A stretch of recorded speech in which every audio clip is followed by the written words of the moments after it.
Hello everyone, welcome back and now we are starting with our another point that is intra commerce. अब आप मुझसे बोलोगे intra commerce कहाँ से आ गया? हमने तो लास्ट क्लास में सिर्फ और सिर्फ बी टू सी ही देखा था बुक में तो so let me tell you one thing कि मैं आपके लिए बुक्स जो है हैंड टू हैंड अपडेट करती हूँ जब मैं पढ़ाती हूँ। तो अभी हमने देखो जैसे ये मेरी बुक थी जिसमें कि अप्रोक्स 17 पेजेस है इन टोटल। तो उसको मैं टुकड़ों में बांट के देन आपको पढ़ाती हूँ साथ के साथ अपडेट करके। जैसे ये फॉर्मेटिंग वगैरह है तो बी टू सी तक मैं फॉर्मेट कर चुकी थी and now because we are starting with intra B commerce, तो इंट्रा बी कॉमर्स में अब मैंने यहाँ पे फॉर्मेटिंग करना शुरू कर दी थी बुक की। तो इसी वजह से अलग अलग आपको दिख रहा होगा बट वी आर देखो अब आगे आपको बेनिफिट ऑफ ई बिजनेस भी देखने को मिलेगा। देन बहुत चीज़ें हैं, लिमिटेशन हो गई, लिमिटेशन के बाद बीपीओ भी है, बहुत कुछ है इसमें, ऑनलाइन ट्रांजेक्शन है। तो ये मैं हैंड टू हैंड अपडेट करती हूँ। अब देखो यहाँ पे रेड फॉन्ट नहीं है बिकॉज अभी हम मैं उस चीज़ पे आई नहीं हूँ। सो इंस्टेंटली आपके लिए पहले बुक अपडेट करना एंड देन आपको पढ़ाना, इस तरीके से चलता रहता है मेरा। तो अब हम स्टार्ट करते हैं intra B commerce. Intra B commerce को समझने से पहले we should have an understanding of two words. One is inter, one is international and another we have intranational. ठीक है, इंट्रानेशनल। इंटरनेशनल को आप हिंदी में ले सकते हो पड़ोसी का घर, यानी मेरा घर तो है ही और मैं पड़ोसी के घर भी जा रही हूँ। और इंट्रानेशनल का मतलब हो गया कि मैं सिर्फ और सिर्फ अपने घर के अंदर एक्टिविटीज करने वाली हूँ। और इंटरनेशनल का मतलब फॉर एग्जाम्पल मैं आपको बताती हूँ कि मुझे अपने घर में सत्संग रखवाना है, प्रवचन रखवाना है। ठीक है, तो इंटरनेशनल में क्या होगा, मैं अपने पड़ोसी के घर पे भी चली जाऊंगी, पड़ोसी के हॉल को भी बुक कर लूंगी प्रवचन बुक कराने के लिए या कोई भी फैमिली फंक्शन। और इंटरनेशनल का मतलब हो गया कि मैं अपने घर में ही उस फंक्शन को ऑर्गेनाइज करने वाली हूँ। मैं पड़ोसी के घर के किराए पे, पड़ोसी के घर के कमरे को किराए पे नहीं लेने वाली। ठीक है, तो यहाँ से अब हम बिल्ड करना शुरू करेंगे अपना concept regarding intra B commerce. Intra B commerce का मतलब होगा, देखो हमारे पास बहुत सारी बिजनेस एंटिटीज है, इन्फोसिस है, टीसीएस है, टाटा स्टील्स है, अलग अलग है। ठीक है, ये क्या अपनी बिजनेस एंटिटीज है। बट अगर मैं ये कहूँ कि मुझे सिर्फ और सिर्फ इन्फोसिस में रह के अपनी एक्टिविटीज करनी है, that will be known as intra B commerce. और मैं ये कहूँ कि इन्फोसिस को टीसीएस से कोई ना कोई इक्विपमेंट लेना पड़ गया, खरीदना पड़ गया, वो एक्टिविटी मेरी क्या बन जाएगी, वो बन जाएगी इंटर बिजनेस ट्रांजेक्शन, यानी दो बिजनेस एंटिटीज के बीच में अलग अलग। और इंटर का मतलब मैं अपने ही घर में हूँ, अपने ही बिजनेस में हूँ, बिजनेस अपनी ही बिजनेस एक्टिविटीज को क्या कर रही हूँ, परफॉर्म कर रही हूँ, तो वो क्या हो जाएगा intra business. I think intra word और इंटर वर्ड में आपको थोड़ा सा डिफरेंस समझ आ गया होगा। वैसे तो आपको पहले भी थोड़ा सा लिंकेज बिठाने के लिए मैं बता सकती हूँ, एक हमने पढ़ा है वर्ड इंटरनेट और एक हमने पढ़ा है इंट्रानेट। इंटरनेट में हमने देखा था कि it is accessible to the public at wide, but intranet में हमने क्या देखा था कि that connection will be restricted to their own entity only, जो कि अपनी एंटिटीज के ही लोग उसको एक्सेस कर पाएंगे। जैसे मैंने वीपीएन के बारे में बताया था, वर्चुअल प्राइवेट नेटवर्क। ठीक है, वर्चुअल प्राइवेट नेटवर्क बोल लो या पर्सनल नेटवर्क बोल लो। तो इंट्रा ई कॉमर्स को अब थोड़ा सा हम बुक से पढ़ेंगे एंड देन इसी चीज को हम एलोबरेट करेंगे अपने हैंड रिटन नोट से। अब तुम्हें पता ही है जहाँ पे थोड़ी सी कॉम्प्लेक्सिटी बनती है वहां पे मैं आपके लिए क्या लेके आती हूँ, विजुअलाइजेशन। इंट्रा ई कॉमर्स में क्या होगा,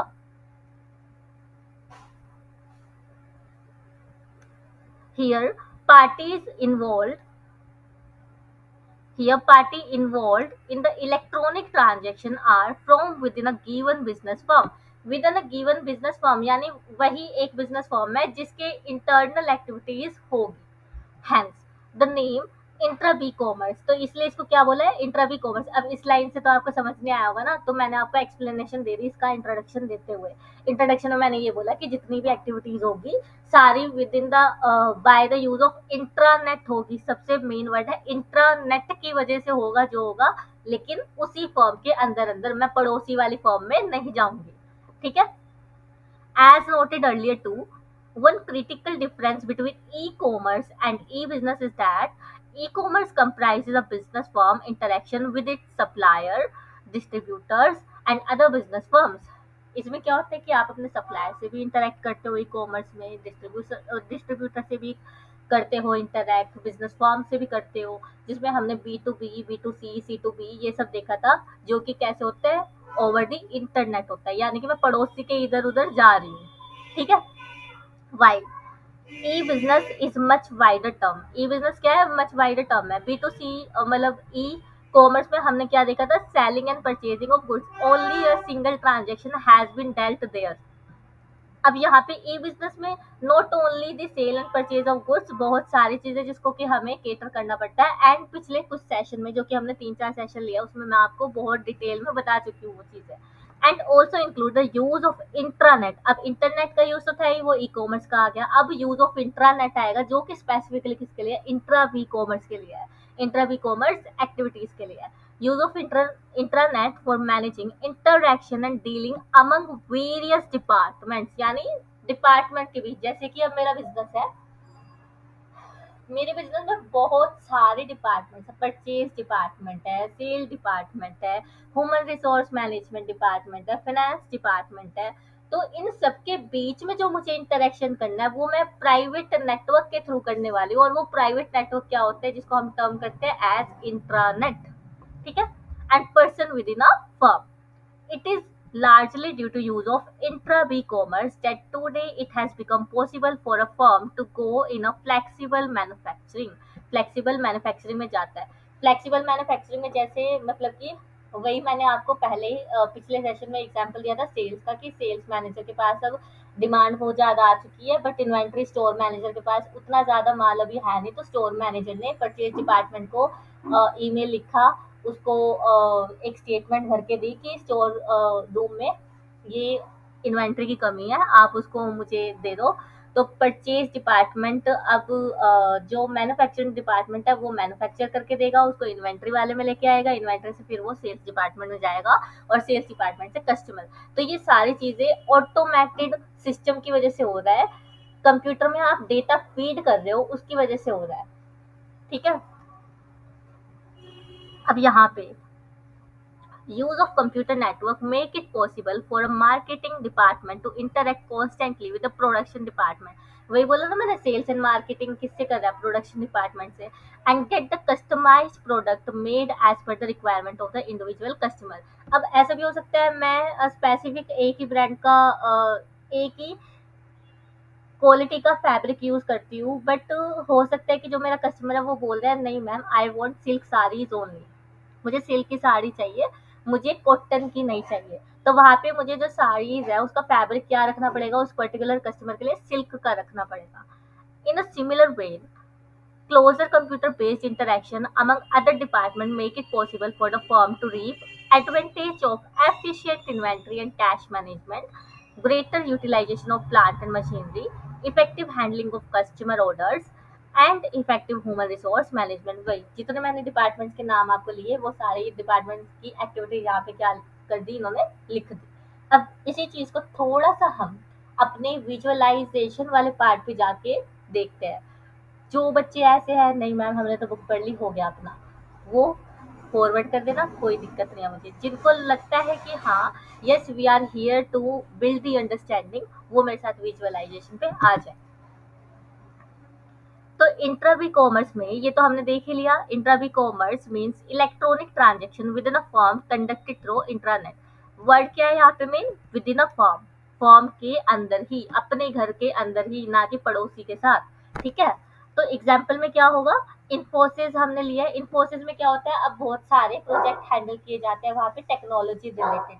तो वहाँ पे मान लो कोई अपना इंजीनियर है, एम्प्लॉय है, वो क्या करता है, अब देखो हमें मतलब मान लो अभी स्कूल लेवल का एग्जांपल लेते हैं, पहले स्कूल लेवल में क्या होता है, आजकल तो जो है पेरेंट्स को टीचर जो है स्कूल की क्लास ग्रुप में ऐड कर देती है, so that they have effective communication channel, जिसमें कि जो टीचर है वो पेरेंट्स को उसके बच्चे के प्रोग्रेस के बारे में बताती रहती है, और इवेंट जो भी हेल्ड ऑन होते हैं वो बताते हैं व्हाट्सएप ग्रुप बना के कि आज हमारे यहाँ पे ये फंक्शन है, या फिर हमारे यहाँ पे हेल्दी डाइट डे बनाया जा रहा है, या फिर ये वाला कोई प्रोग्राम है, या हम इस प्रोजेक्ट को करने वाले हैं, कोई भी फंक्शन होने वाला है या फिर आपका रिजल्ट आना है, तो वो आपको बताते हैं कि आपको इस तारीख को हमारे यहाँ पे आना है, पेरेंट्स टीचर मीटिंग रखनी है, आप ऐसे। तो वो इफेक्टिव कम्युनिकेशन स्कूल लेवल पे चलता है। बट क्या इतनी बड़ी कंपनी एक व्हाट्सएप ग्रुप पे चल पाएगी?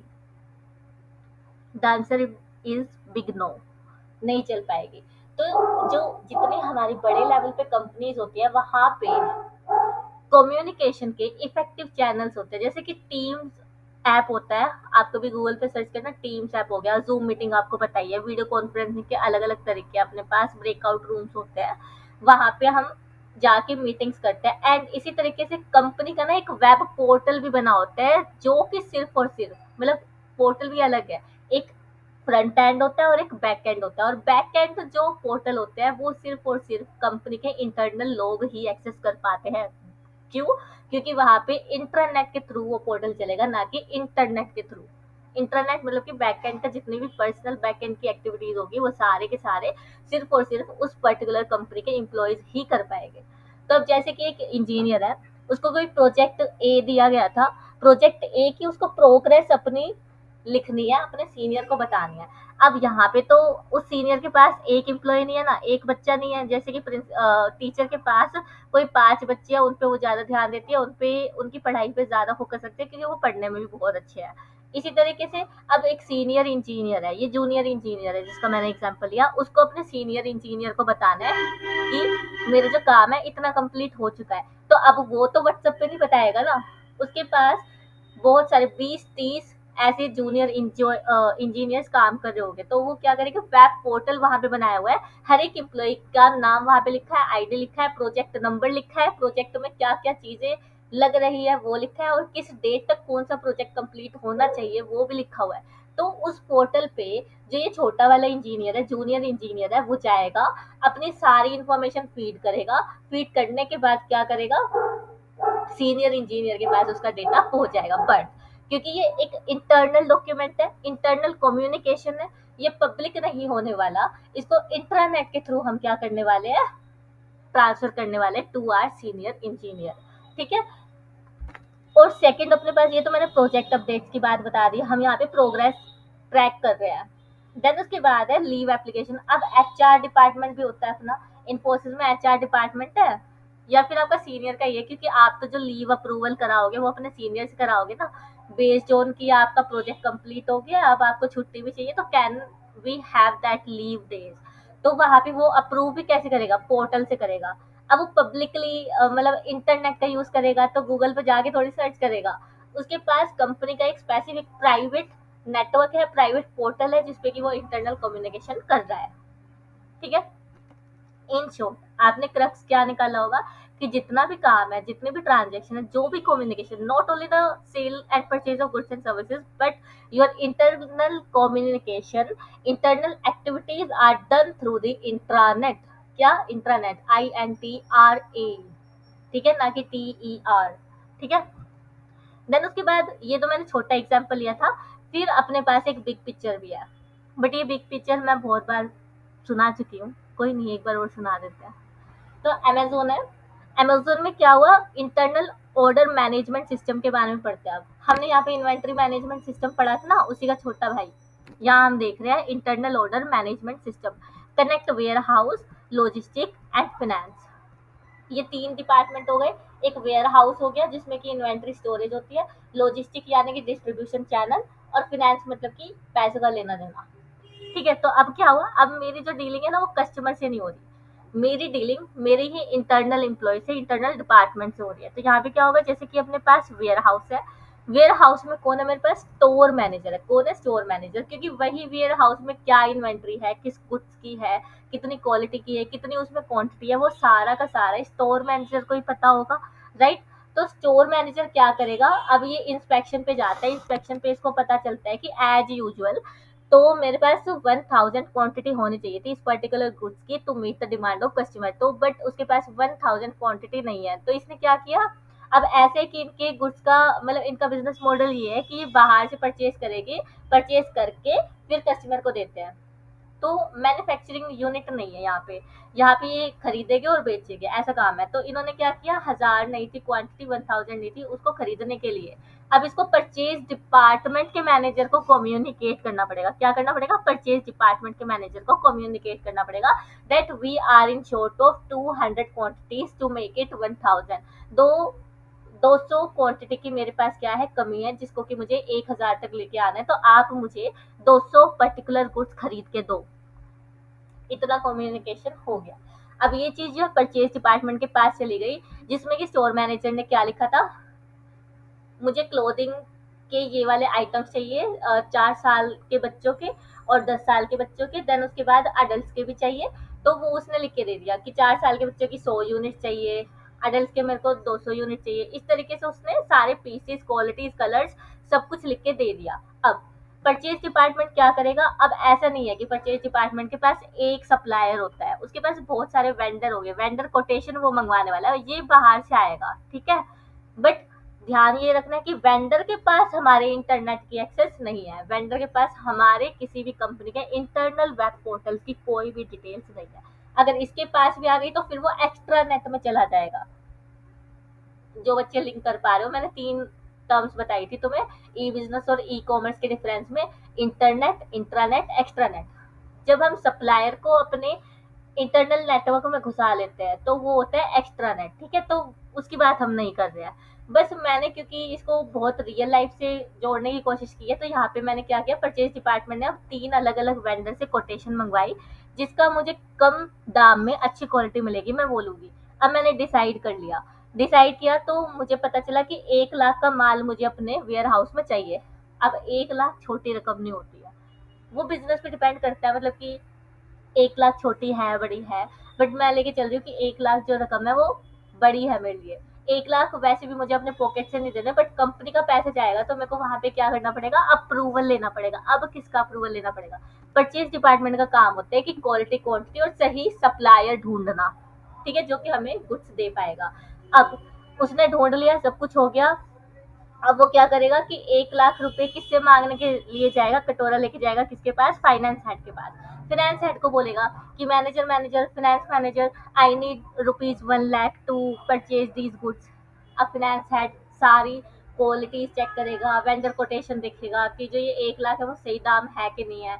और फिर वो ये भी देखेगा कि मैं आज की डेट में 1 लाख कंपनी के ट्रेजरी से उठा के दे पाऊंगा कि नहीं दे पाऊंगा, मेरे पास 1 लाख अवेलेबल है कि नहीं, मुझे कोई और ऑब्लिगेशन तो नहीं मीट करनी थी, कहीं और तो पैसा नहीं देना था। वो सब देखते हुए वो क्या करेगा, फाइनेंस अप्रूव कर देगा कि this bill has been approved, yes you can now purchase the rupees 1 lakh goods to the warehouse, ठीक है। तो उसने अप्रूव कर दिया। अब अप्रूव हो गया, अप्रूव होने के बाद अब सारी इनवॉइसेस बनेगी, वेंडर जो है वो कॉन्ट्रैक्ट करेगा हमारी कंपनी के साथ। कॉन्ट्रैक्ट में उसने लिखा कि yes I am delivering these particular goods in these quantity and 1 lakh rupees में होगा। तो उसने इनवॉइस रेज कर दिया।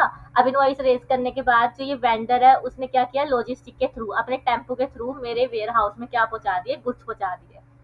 तो ये सब हम किस पे कर रहे हैं, ओवर द इंटरनेट कर रहे हैं, ओवर द इंट्रानेट कर रहे हैं, इंटरनेट नहीं इंट्रानेट कर रहे हैं। मतलब कि मेरा वेयर हाउस डिपार्टमेंट आ गया यहाँ पे, स्टोर डिपार्टमेंट भी बोल सकते हो या इन्वेंट्री मैनेजमेंट भी, और परचेज डिपार्टमेंट का आ गया, और परचेज डिपार्टमेंट से फिर मेरा क्या आया, फाइनेंस डिपार्टमेंट। और जो ये लॉजिस्टिक है वो तो अपने सप्लायर का है। हम किसकी बात कर रहे हैं, अपनी कंपनी के अकॉर्डिंग मेरा जो कम्युनिकेशन है इंट्रानेट के थ्रू किसके बीच हुआ, एक तो वेयर हाउस डिपार्टमेंट के पास, एक परचेज डिपार्टमेंट के साथ, और एक फाइनेंस हेड के साथ। आई थिंक अब यहाँ से विजुअलाइजेशन क्रिएट हो चुकी है, आपको कॉन्सेप्ट अच्छे से समझ आ चुका है, और बुक में जो लिखा है वो भी आपको समझ आ गया होगा, ठीक है।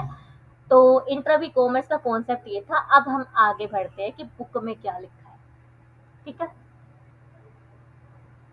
Just an intercom facilitated voice communication within the office. Intranet facilitates multimedia and even 3D graphic communication among organizational units for well-informed decision, permitting better coordination. अब यहाँ पे better coordination था तभी तो मैं 1 लाख यूनिट खरीद पाई, है ना। Permitting better coordination, faster decision तो होगा ही होगा, and speedier work flows. Take for example firms interaction with its employees. Employees के केस में मैंने इन्फोसिस का एग्जाम्पल दिया कि इंजीनियर को अपना जो प्रोजेक्ट प्रोग्रेस था वो कम्युनिकेट करना था सीनियर इंजीनियर को, ठीक है, या फिर लीव अप्रूव करानी थी, वो सब। Sometimes refer to as B2E। अब इसको हम क्या बोलते हैं, B2E बोलते हैं, यानी कि मैंने इंट्रोडक्शन में बताया था ना, बिजनेस टू एम्प्लॉई, ठीक है, double E, Y double E, ना कि एम्प्लॉयर, ठीक है, business to employ. Companies are resorting to personal recruitment, interviewing and selection, and training development and education via e-commerce. Capture in catch-all phrase e-learning, इसको हम क्या बोलते हैं, e-learning बोलते हैं।